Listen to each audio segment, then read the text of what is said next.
All right, we talk a lot about our friend over at ESPN, Bill Connelly, who has done a really good job over the last decade, I guess it is, of talking about sort of his insight on college football without the sizzle, for lack of a better term. That's not the way that he approaches.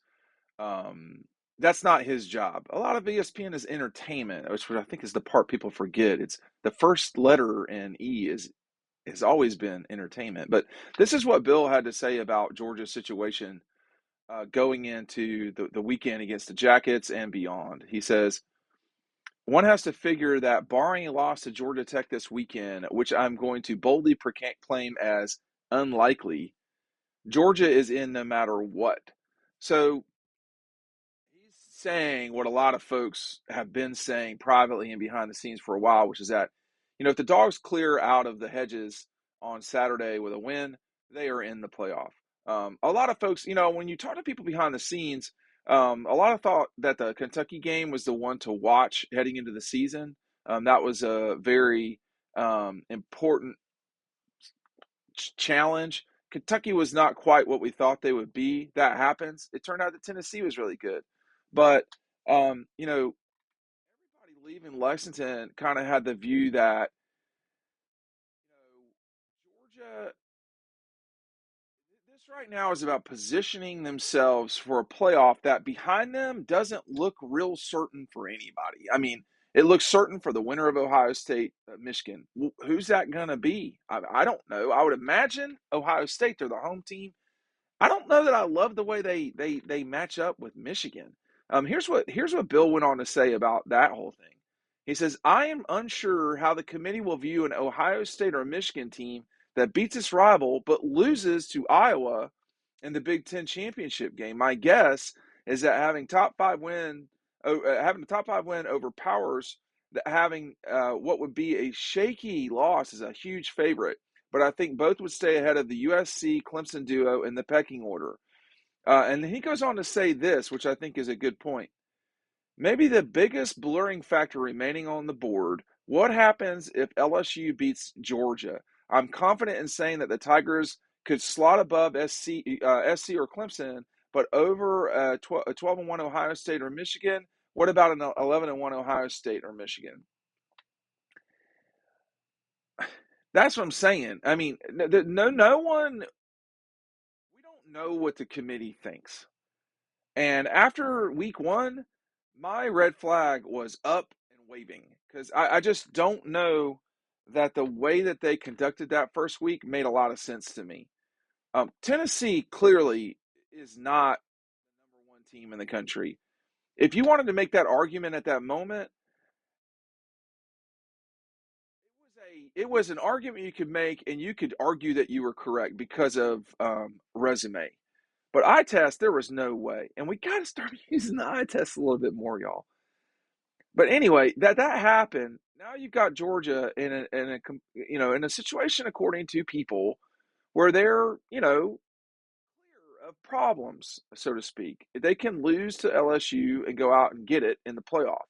You don't want that for a lot of different reasons. There's a few reasons. And I'm going to be regurgitating this ad nauseum as we get closer to the LSU Georgia game. This is an opportunity now for Georgia to win their 14th SEC championship. There's only one school that's got more than that, which is Alabama. Tennessee has 13, like the Dogs. This separates you. This makes you number two all time. That does matter in the history of the universe, And Georgia, it looks like, is not done winning conference and national championships. So now's the time to run up the score. Number two, and more importantly, if you win your next two games and you're Georgia, that means, you don't need me to explain this to you, that you are not only the one seed, but you're the one seed playing in Atlanta. Like, this opportunity only comes around for certain teams. It's for Georgia in Atlanta, Georgia Tech in Atlanta. I'm not going to laugh. You've got Miami at the Orange Bowl. We're a long way from that happening. Certainly LSU at the Sugar Bowl, and in situations like if Arizona or Arizona State ever got to the Fiesta, if Texas ever got to the Cotton, there are scenarios where that's the case, but it's hard for me to believe, and maybe Dallas would be this situation. It's hard for me to believe that there's a majority of fans the way that Georgia's got them in Atlanta metropolitan than any other team in the country in their metropolitan. Like Dallas for Texas would be maybe the lone situation. Don't talk to me about a Miami at the Orange Bowl. They don't go to the home games now. We've seen Georgia play in Atlanta. It is decisively crowded for the Dogs. So that's why the LSU game is so critical, is that it sets you up for a home game, probably or possibly against SC, someone come from all the way out west, TCU coming from Dallas area, the Metroplex. I mean, a huge game because of the ramifications of it. The national championship game, which we're not even close to getting to here, that's a different ball game. But we've seen Georgia fans travel across the country, half full Rose Bowl with Georgia fans. I mean, Colorado, Arizona State. I mean, I don't think we need to explain these things. Georgia fans travel, but there's more of them in Atlanta. Folks are not going to, I mean, it's so easy. They can pile out of their homes day of and get it done. They would have a decisive advantage. That would matter so much because the other game is, of course, in Arizona where you could be playing USC and then you probably wouldn't be more than 50% of the crowd. So this game and the situation that Bill is laying out, it's really important that Georgia clear out Tech, get ready for the LSU game. Yeah, there's margin for error. Um, right now, no one else has got that. Now, Georgia's earned that. We've only seen we've only seen one game that Georgia's played where the final score was decided with final score was within 10 points. We've only seen we've seen their destruction of Tennessee, which is not exclusive to them anymore, that's for sure. We've seen steady play all season long. The beating of Oregon, a team that is still going to be ranked in the top 10. Tennessee still going to be ranked in the top 10, I think.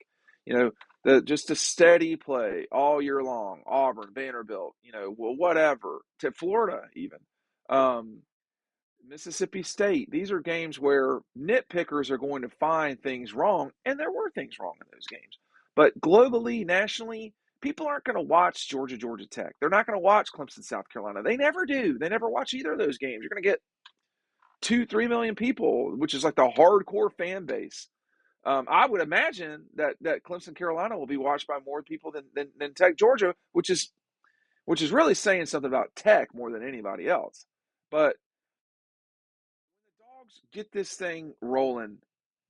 They certainly seem to have the team is fully prepared and paying attention to the games where there's shiny objects there. Tennessee, Oregon. I think the SEC championship game will be that way for sure.